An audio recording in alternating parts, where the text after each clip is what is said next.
Machines evolve, and there have been a lot of Singer sewing machines out there.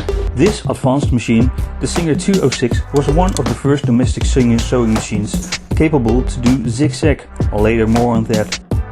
The 206 was introduced in the late 30s and stayed in production until the early 50s.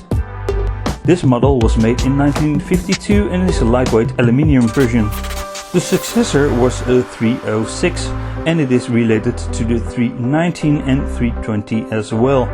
Still with me? Keep one thing in mind when buying this machine. Use only the 206x13 needles, also known as the SY2029 and HPX13. Regular needles will cause damage, unless there is a hack where the case can be altered in order to use standard needles. And now the fun thing, working with this vintage beauty. And while still on the needle topic, the flat side of the needle should face the rear of the machine, away from you. For the lower thread you will need a full bobbin. Place the empty bobbin on this pin and push it towards the balance wheel.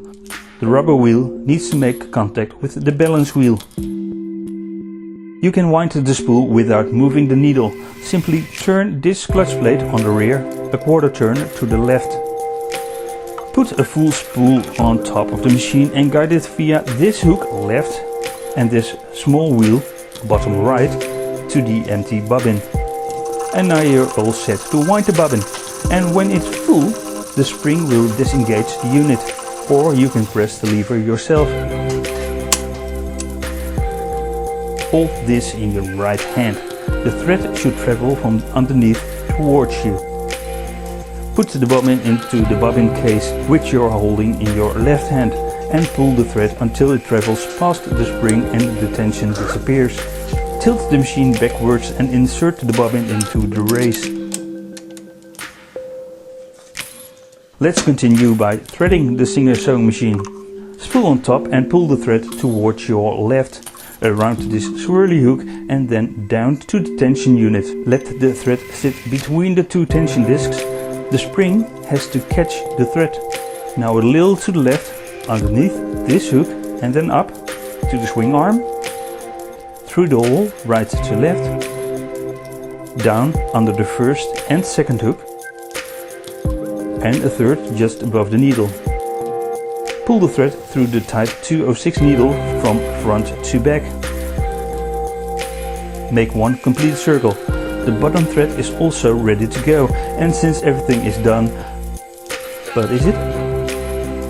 You have 3 levers for stitching, or well, maybe a fourth. The bottom one is for the stitch length, the lower, the wider the stitch, and up for reverse or backtrack. Left is a knob that limits the travel of your stitch length control.